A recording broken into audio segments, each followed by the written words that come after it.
A man walks into a cheap buffet. No one knows who he is. No one cares why he only chooses a few simple dishes. Then a sarcastic remark rings out. The next day, the sarcastic person walks into a conference room and realizes the person he once despised is the person he is now begging for money. Some meals have no price, but words always have a price. Late afternoon.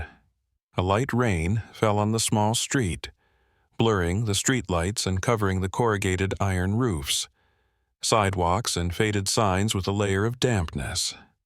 In the middle of that crowded neighborhood, there was a small buffet restaurant nestled on the side of an old building, with a sign hanging loosely by a worn rope. Buffet of your choice. Pay as you please. The sign was gently pushed by the wind, swaying back and forth, like a rustic invitation in the middle of the bustling city. The door of the restaurant opened. A man walked in. He was about 50 years old, wearing a light gray shirt, simple khaki pants that were soaked at the hem.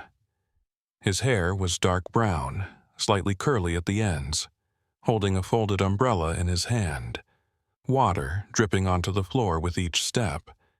He looked around, not in a hurry. The atmosphere in the restaurant was quite quiet. In the left corner, there was a group of students eating quickly, laughing and talking to each other. On the right side, a mother and child were seen. The child was picking up another piece of braised tofu from the pot. The food counter was still full, but it was obvious that the food had cooled. The cooking oil had formed a thin layer on the surface of the curry pot. The man picked up the white plate and leisurely scooped out portions. A little boiled vegetables, a spoonful of vegetarian soup, a not too large piece of braised fish. He didn't look at his phone, nor did he wear a watch. He was just concentrating on choosing the dish as if it was the most important thing to think about at the moment. At the cashier, a middle-aged woman, petite, her hair neatly tied up, looked up at him. Her eyes were slightly surprised, but quickly returned to normal.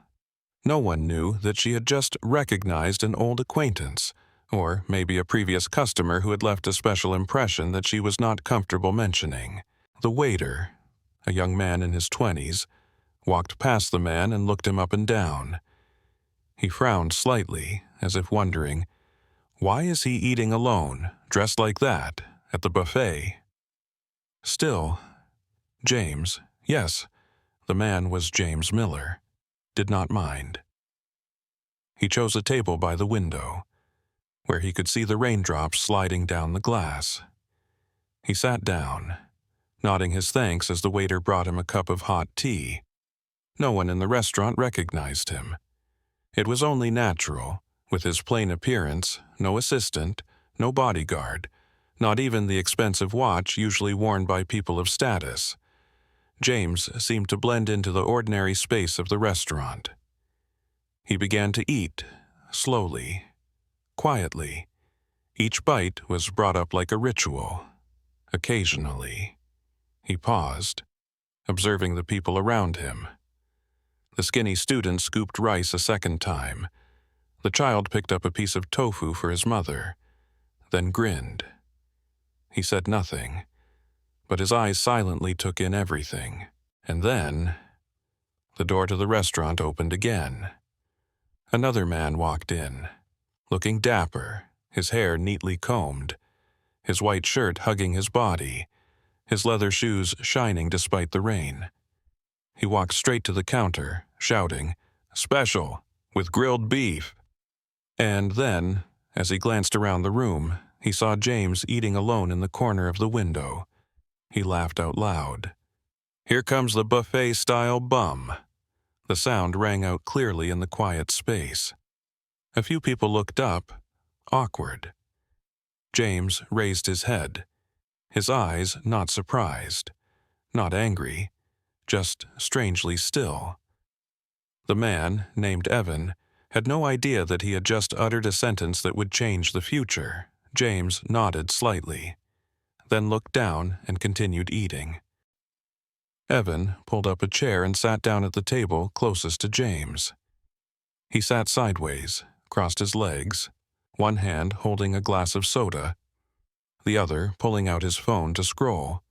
Occasionally, he glanced at James as if he was looking at something both funny and annoying. James remained silent.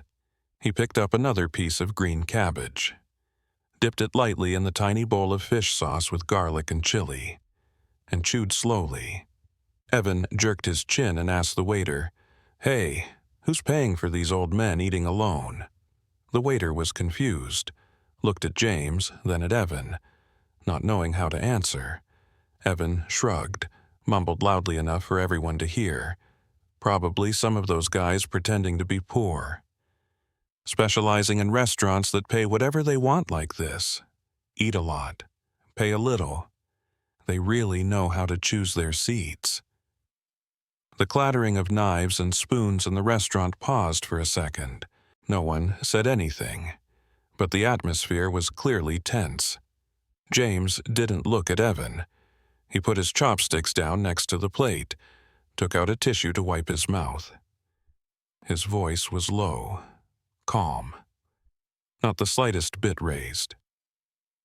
"I think this place is warm enough." Evan raised his eyebrows. Warm? For someone who doesn't have air conditioning at home, it must be warm. James smiled slightly. No rebuttal, just a very thin smile, as if he had heard similar words 1,000 times. The owner walked out from the kitchen, holding another tray of fried tofu.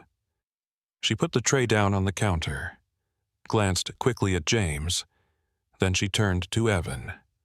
Her voice gentle but firm. "No one eats here for free.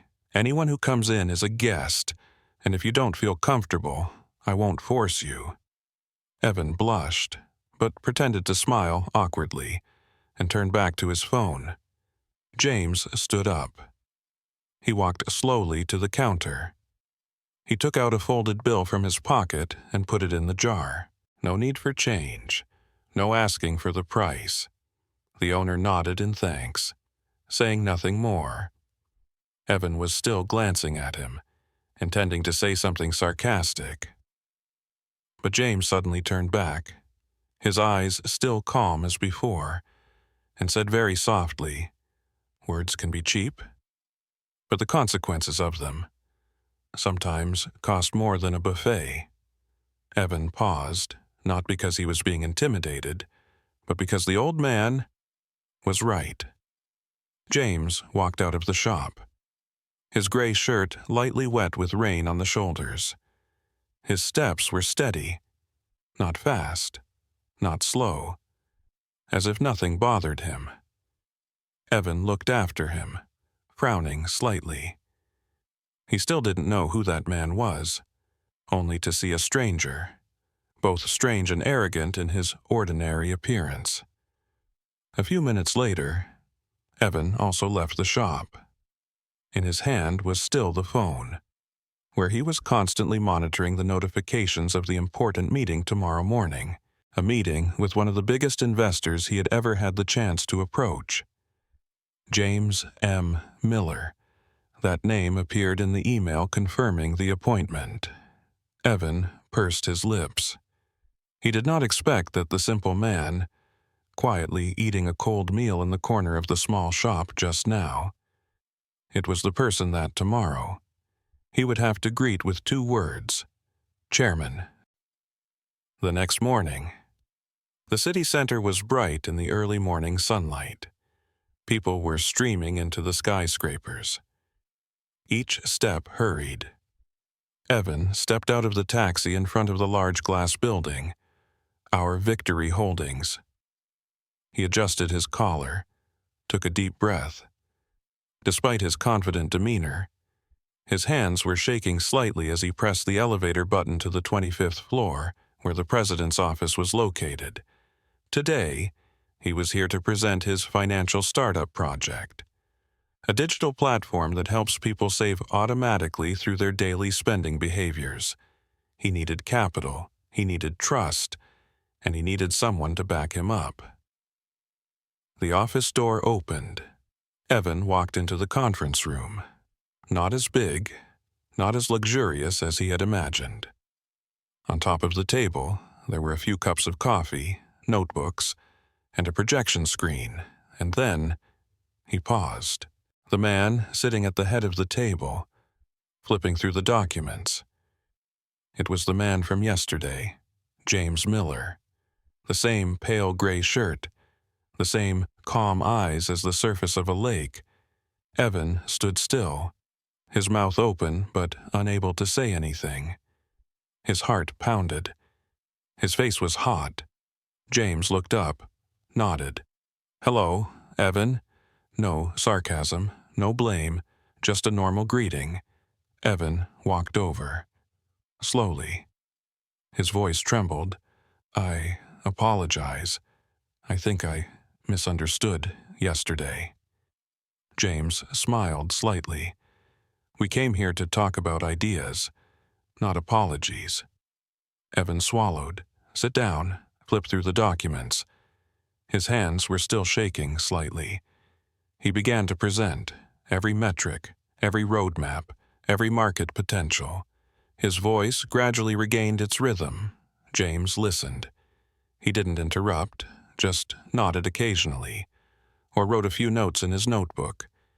His eyes weren't judgmental, just focused. When Evan talked about building trust with low-income people, he tilted his head slightly, but still said nothing. The presentation ended after 30 minutes. The room was silent for 10 seconds. Evan was breathing hard, partly from exhaustion, partly from excitement. James closed his notebook. He looked up. "You're right. Low-income people deserve smart financial tools, but," he paused. He looked straight at Evan. "Who was the first person you thought of when designing this platform? Numbers or people?" Evan froze. He couldn't answer right away. He was a man who lived in spreadsheets, in numbers. He had never sat on the sidewalk listening to workers talk about their worries about each meal. James leaned back in his chair. His voice was still soft, but sharp as a thin blade. "Numbers can be beautiful, but if you despise a meal, you will never build trust." Evan lowered his head, no longer the confident founder. Only a young man realized that he had lacked the most basic thing: respect. James stood up. "Today's meeting is over." He walked to the door. Before leaving, he left a sentence, without looking back. "Not everyone who dresses simply is poor, and not everyone who talks a lot knows what he is talking about." The door closed. Evan sat still, silent as if he had just lost something.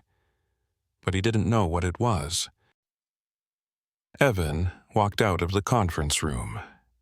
The door closed behind him, but the echoes in his heart were still there.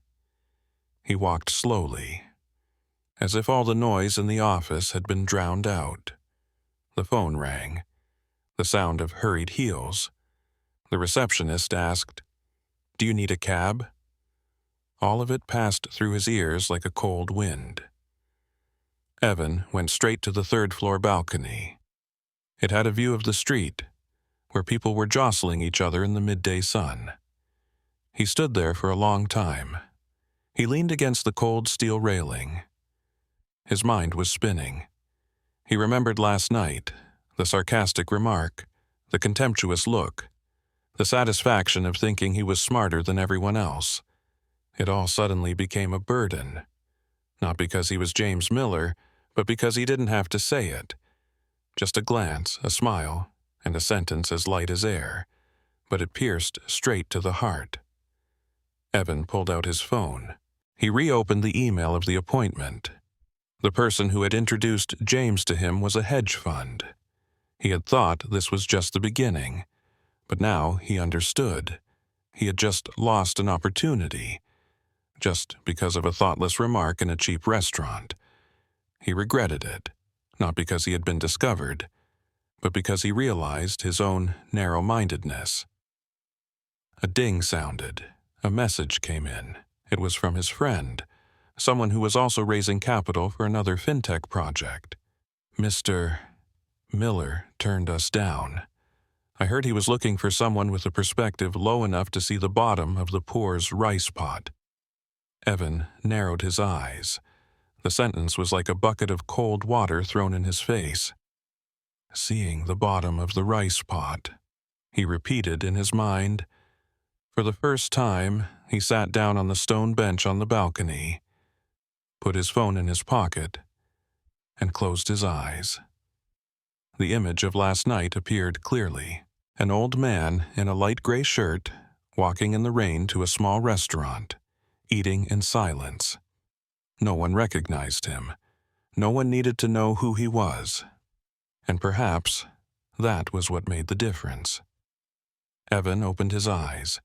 He suddenly realized that he, the man who was always proud of his community-oriented startup, had never once gone to a cheap buffet. He had never tried sitting next to workers after work. He had never asked them what they needed, what they were afraid of, who they were worried about.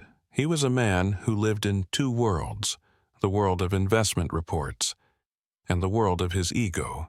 But the third world, the world of James Miller, was something he had never entered. A silent world where every action speaks louder than words. Evan stood up. He looked down at the traffic below. Suddenly, he saw an old man pulling an old bicycle, carrying bread. Behind him was a child wearing a torn plastic raincoat, laughing and singing. He thought of something, a question. If that child wanted to save breakfast money to put into his financial app, would he know what he really needed? Or was he just designing a solution for the poor from behind his MacBook keyboard? He was speechless. And for the first time in many years of starting a business, he felt he needed to be quiet and learn from scratch.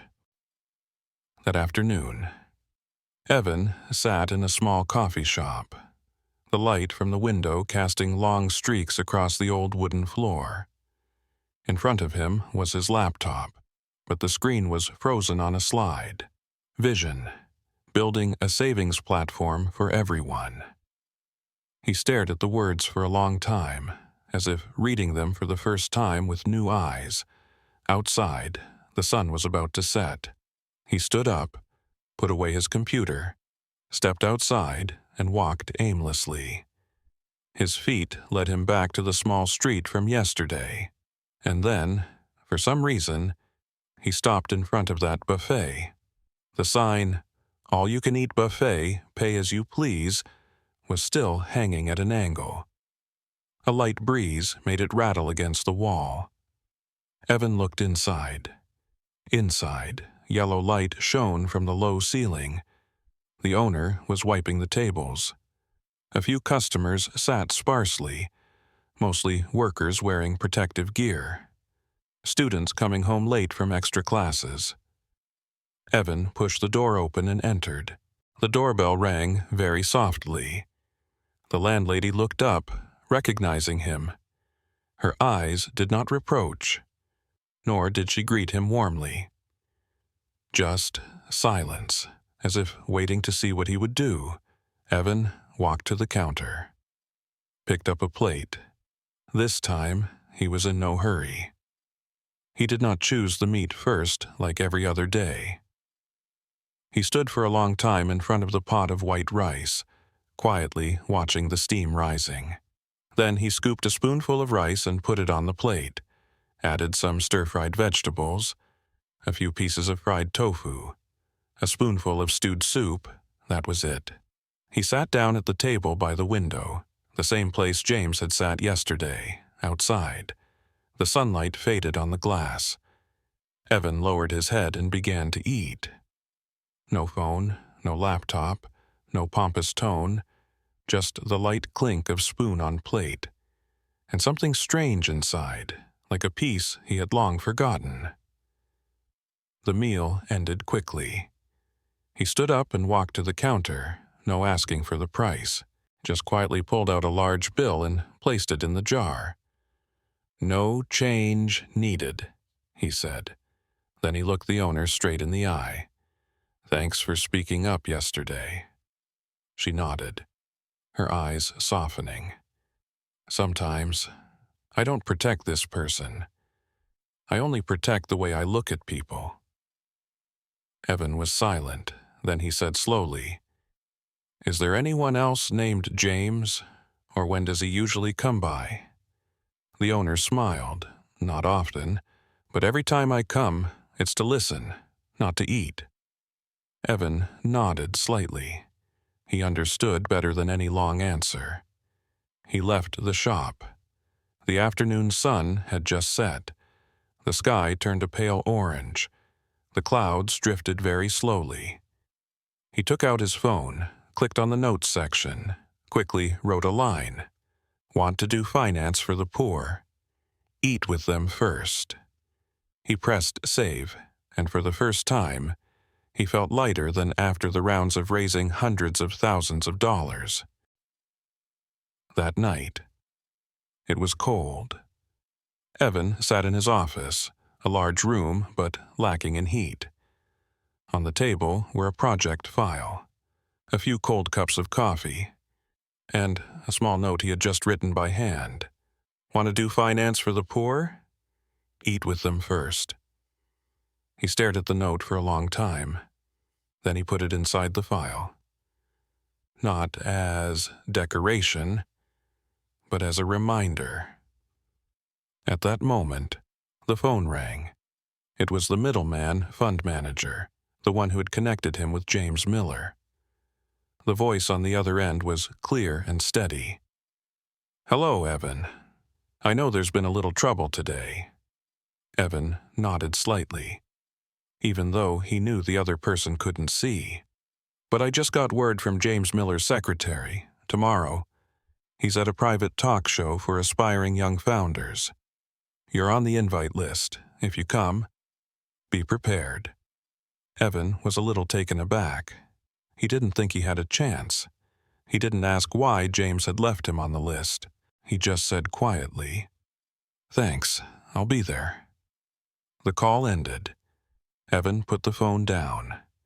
He exhaled deeply, not because he was nervous, but because for the first time, he felt like he needed to go there not to get funding, but to listen more than you talk.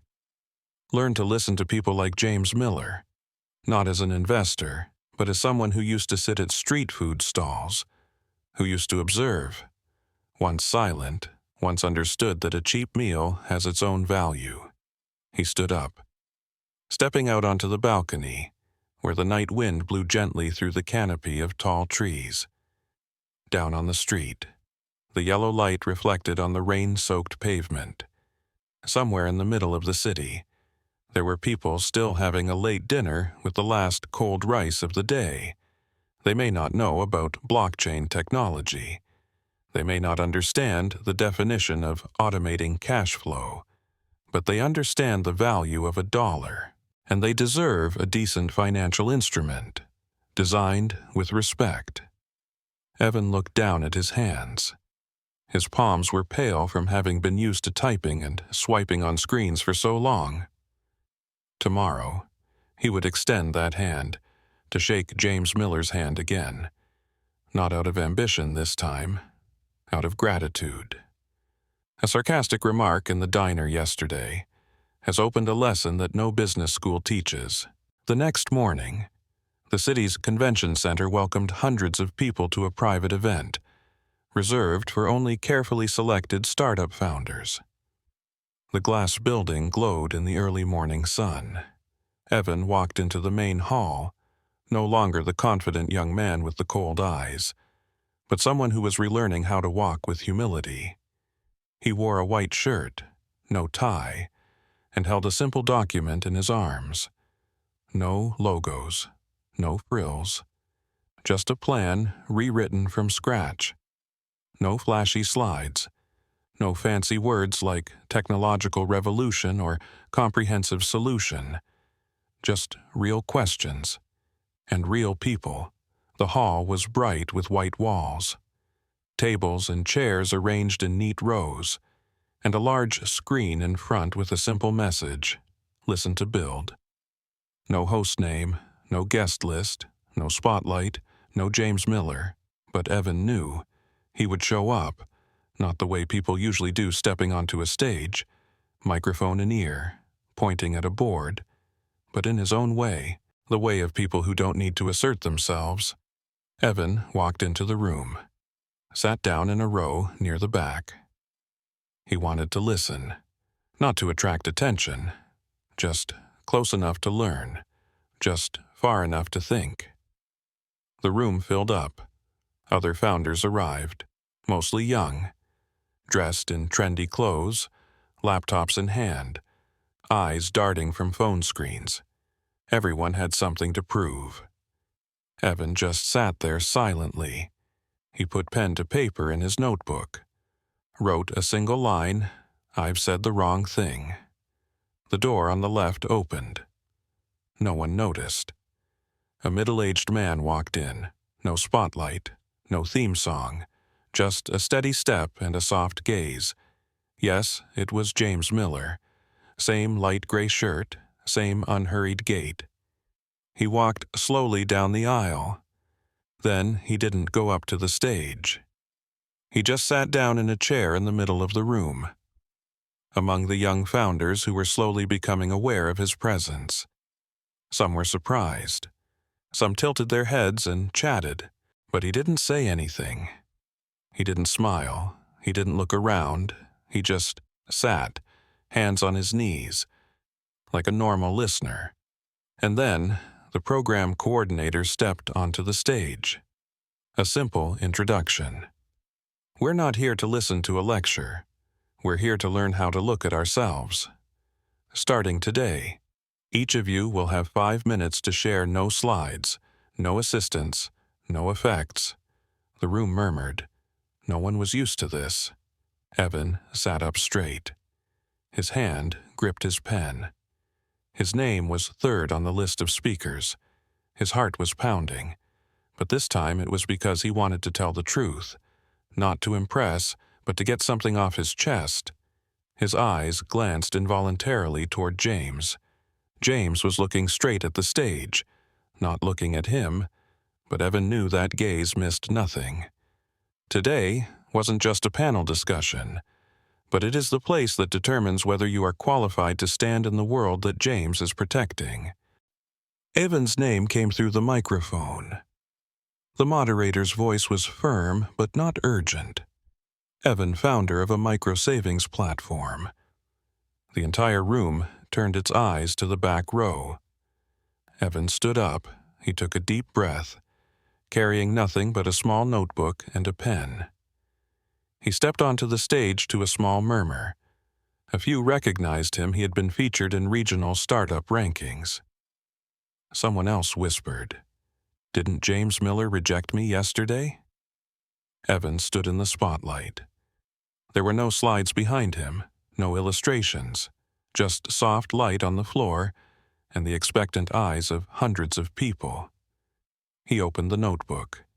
He looked down at the first page, a single line. "I said the wrong thing." He raised his head and began, "Hello, everyone. I thought I knew my target audience. I spent months collecting data, studying behavior, analyzing the market, but then..." He looked down at his hands.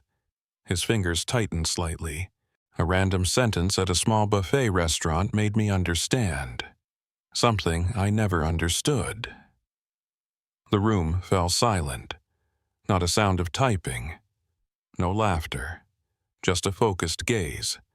It was a small restaurant. No name, no fancy, but there was a handwritten sign, "Pay as you wish." I watched a man eat there in silence, and I made fun of him. Evan paused for a moment. He took a deep breath. His voice shook slightly, but he didn't hide it. "I don't know who I was looking at, but more importantly, I don't know what I'm looking at, with my eyes or with prejudice." A soft cough sounded somewhere behind me. Evan kept his eyes straight. That man showed up in the conference room the next day as the person I needed to see most. James Miller. A ripple of excitement spread out as lightly as the wind on a lake. Evan lowered his head, then looked up. His eyes were brighter than before. And he didn't blame me. He didn't bring up the past. He didn't flip through old files to show me where I went wrong. He just asked me one question if I really was a freeloader yesterday. Would you consider me a human being? He paused. The entire room fell into a dead silence. Evan closed his notebook. That's why I'm here today. It's not to ask for money, not to convince, but to learn again from scratch. He nodded slightly, then stepped away from the microphone. The applause didn't start immediately. It wasn't until Evan had descended the last 2 steps that someone in the middle row clapped first. Then a second, a third, finally. The whole room. Not a clap, but steady. Steady.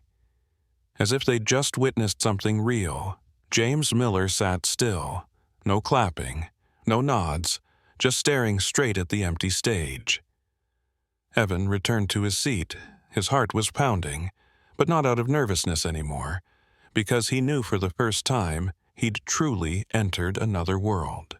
A world of people doing good things quietly. No slogans. No banners. There is only one precious truth. Respect for others is the first foundation of all lasting values. The panel continued. A few people spoke after Evan. They talked about artificial intelligence, about blockchain, about a cashless future, but no one kept the room quiet for as long as Evan did when he told the story of the buffet. After the 5th part of the sharing, the moderator stepped onto the stage, holding the microphone. He looked down at the middle seat where James Miller was sitting. Mr. James, we don't require it, but if you could make a few comments. Before he finished speaking, the eyes of the entire room turned to him. James looked up slightly, not surprised, nor did he refuse. He stood up. He didn't step onto the stage. He just turned around, facing the row behind him. His voice was deep, even, carrying far enough without the need for a microphone. I have no comments about anyone. I just have questions. The air was still. He looked toward the back of the room. I want to ask, if tomorrow you lost all your accounts, all your credit, all your devices, how would you survive? No one answered. James took a small step toward the middle of the hall. He continued, you talk about users, about the poor, about the low-income segment. But have you ever lived a week like them? A week without a wallet, a week without a guarantor, a week living with the choice eat lunch or recharge your phone. The air began to sink. James paused. He turned to Evan. Evan, your project has potential, but there's something missing. Evan sat up straight. His heart was pounding. What is lacking, James did not answer right away. He said slowly, lack of sweaty numbers, lack of the logic of a person who has to live for 5 days on $3, and lack of kindness in every line of code. The room was silent. Evan lowered his head. Not sad, just right. James looked around. Don't build solutions out of air conditioners. Don't write financial apps out of walnut conference tables. Want to help the poor. Stand next to them at lunch. Walk with them on an afternoon when you can't afford parking. Then he lowered his voice, almost to a whisper. And when you understand why a person can eat a cheap buffet and still maintain his dignity, only then can you call yourself a founder. He sat down. No more words. No conclusion. No need for applause. But after a while, someone clapped, then the whole hall, this time not for the speech, but for the awakening. The conference ended, one by one. Everyone left the conference room. Some still discussing, some already silent in thought. Evan remained seated. The notebook was on his lap, open to a blank page, on the table, the pen he had not touched for an hour, on the stage. The lights were off. Only the soft light from the large glass windows remained, spreading across the floor, spreading like carpets of late-day sunlight. James Miller stood up. He did not leave immediately. Instead of leaving, he walked toward Evan. No one else remained nearby, just the two of them. No video camera, no secretary, no assistants ran after him. Evan stood up. His face was filled with an unnamed emotion, embarrassed, grateful, confused. James stopped 2 feet away. He didn't extend his hand. He didn't smile. He just asked, very slowly, if yesterday I wasn't me. But really a poor man. A man who ate his last meal of the day at a cheap buffet. Would you consider me a human being? The question wasn't raised, but it fell like a stone. Evan stood still. He couldn't say anything. His lips pressed together. His hand gripped the notebook. What he had been about to say, everyone has value. I didn't mean it. I don't know. Disappeared. There was only the bare truth in his heart. James looked at him for a few more seconds. Then he nodded slightly, not waiting for an answer. He turned away. His steps were as light as the first time he entered the buffet that day. But to Evan, the sound was louder than any speech. He called out, not loudly, I won't forget that question. James didn't stop. He just raised his hand, waved it. He didn't turn around, like a greeting, like a pause at the end of a line. Evan stood there for a long time. The sun was starting to set. The glass windows reflected the tall buildings as they melted into the last golden light. He looked down at his notebook. The blank page was still intact. Nothing needed to be written. Because there were lessons that didn't need to be written down. They just needed to be carried. The next day, a white envelope arrived in Evan's small office. No logo, no sender's name, just a folded sheet of paper, printed on a light gray background, handwritten in blue ink. No cover letter, no stamp, no investment contract, just a single line, learn to look at people with sincere eyes. Then we can meet again, James M. Miller. Evan read slowly.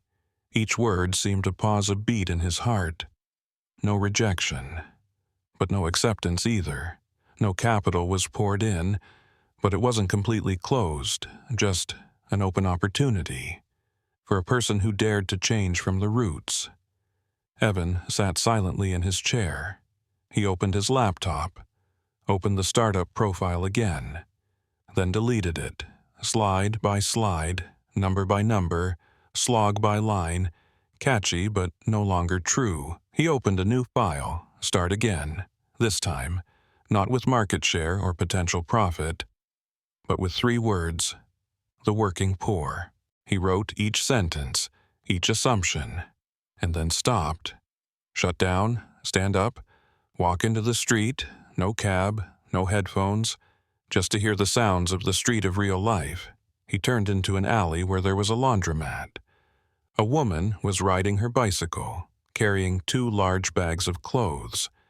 He walked up to her and asked her what was going on. The woman looked at him in surprise, then smiled and told him about having to pay customers in advance for their laundry, waiting 3 days to collect it. No one would pay early. Every time like that. She had to borrow a few $100,000 from her neighbors. Evan was silent. He asked, if there's a way to help you turn around without interest. She nodded vigorously. Her eyes lit up with hope. He pulled out his notebook. For the first time, he wrote down a calculation not for investors, but for the cyclist. That was the first time. Evan really did finance, no intermediaries, no customer identification model, just listening and finding solutions. That day, he didn't need to call for more capital. No need to update LinkedIn, no need for anyone to praise him. But when he returned home, he opened the white envelope again, turned it over. There was another small line, italicized, "True investing begins with silence." Evan smiled, no need to reply. He knew he would see James again, not in a fancy conference room, but maybe at some buffet where people could eat alone and still maintain their dignity. A month later, a late afternoon. It wasn't raining, but the sun wasn't shining either. The city seemed to soften, giving way to the approaching evening. Evan walked along an old street, a row of two-story houses, tailor shops, shoe repair shops, and a small buffet restaurant nestled behind a row of caviar trees. He didn't intend to come here, it was just his feet that led the way. A sign hung in front of the door, written in white chalk, "Regular buffet, whatever you want, no time limit." Evan smiled. He pushed the door open and entered. The bell hanging above the door rang softly. As usual, the space inside was strangely familiar. The smell of hot rice, the sound of a knife lightly touching a cutting board, and yellow light fell on the frayed plastic tables. He picked up a plate, choosing a few simple dishes: amaranth soup, a piece of fried fish, and a spoonful of garlic and fish sauce. Not extravagant, but just enough. He chose a table by the window, pulled out a chair, and then he saw him, James Miller, sitting at the next table, his back to the door, still in a light gray shirt, still sitting calmly. In front of him was a plate of rice and a small glass of iced tea. Evan paused, not exactly surprised, rather respectful. He nodded slightly. James turned around, also nodding. Not surprised, not formal. Just like two old acquaintances who happened to meet in a place where no business cards were needed. No one said anything for the first minute. Then James spoke, his eyes sparkling under the yellow light. "Your plate of rice today looks more thoughtful than before." Evan chuckled. "Not modest enough." James shrugged, picking up his chopsticks. "That's enough to start." They ate in silence. No one jostled. No one asked about ROI or seed funds. Just the faint clink of chopsticks, the quiet sound of the ceiling fan, and two people who had once been in two different worlds now sat at the same table. When the meal was over, James stood up first. He put the money in his usual jar, then turned to Evan. He took a small piece of paper from his pocket, handed it to him. Just 2 lines. "Respect, the only thing that can't be priced. See you again when you don't need to raise capital, but people still trust you." Evan took the note. He walked away. No response. No answer needed. The door of the restaurant opened. The little bell rang again, then silence. Evan sat alone. The night wind blew gently through the half-open window. Outside, people were still hurrying past each other.